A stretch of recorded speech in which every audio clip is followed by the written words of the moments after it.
The Legend of Zelda titles on the Game Boy handheld line were my jam. I've played the Oracle games and of course Link's Awakening countless times over the years. If I'm being completely frank with myself, I've played the games so much to really notice how simple yet bold the design choices were. They took a thrilling, no-filler approach, which still clicks with me to this very day. When the remake of The Legend of Zelda Link's Awakening was announced, you better believe I was excited. There are fuzzy memories when it comes to exploring Koholint's Island, especially the finer points of the adventure. How does all of this translate to the Nintendo Switch version? Well, mostly in a profound way. If you've never played Link's Awakening, you're in for quite an extravagant adventure. What makes the game so unique in the Zelda mythos is how weird it is.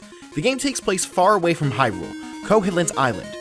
These unique surroundings make for a journey filled with unique characters and otherworldly references that I still find immediately striking. The ultimate goal in Link's Awakening is to wake up the Windfish and escape the island safely.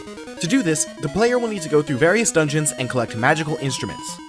It's entirely possible to head straight for the main objectives, but obviously there's a lot to see and do off the beaten path. Outside of getting to the Windfish, you can easily lose yourself in what the island offers you.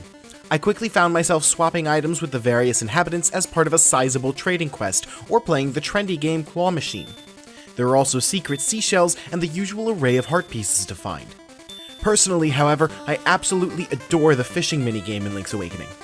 You throw out a line, capture your target by reeling in as quick as you can, and earn a pretty penny doing so. The game gives you that freedom too, as there are no restrictions on how much money you can carry. There are other items that do have limited uses, but you'll soon find that they're upgradable. The Legend of Zelda Link's Awakening glides along very nicely for the most part. You'll explore the overhead map, find clues to the next location by solving overworld puzzles, and head into various dungeons with all the swiftness you can muster. It must be said, however, that there is a difference of feel when you compare the overworld with the dungeons. The overworld is seen as one singular location in the game, tasking you with traversing large parts of the map. Link's Awakening will try to load things in this large-scale location, making the game suffer from some frame rate dips.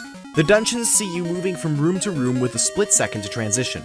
Overall, the interior settings of the game seems to run a lot smoother. The various gameplay elements are the star of the show.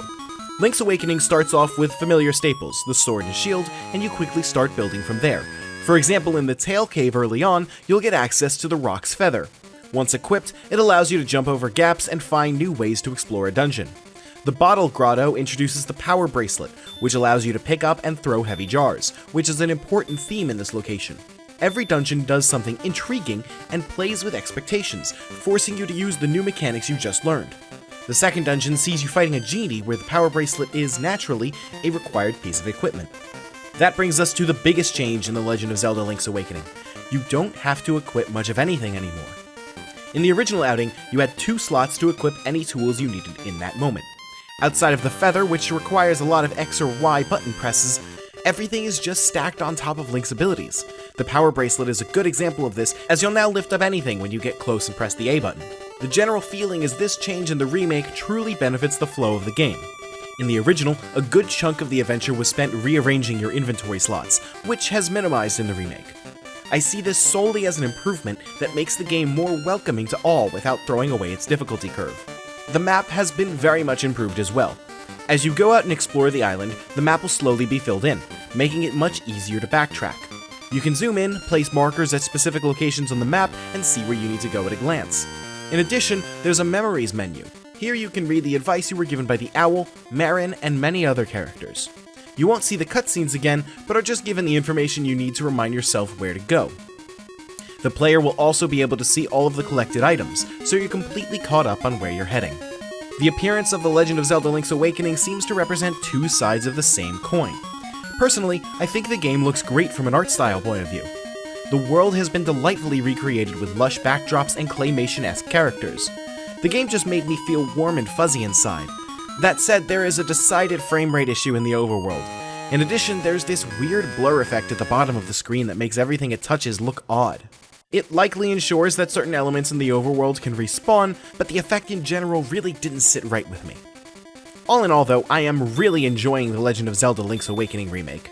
Sure, this might be the straight-up Game Boy Color DX version just in HD, but the game holds up surprisingly well. The room structure of the dungeons makes everything snappy and a joy to play. Add to that the wonderful cast of characters and the various side quests you can undertake, and you've got a journey that's a real hoot. Naturally, the graphical mishaps are disappointing, but it didn't take away much of everything else that I enjoyed.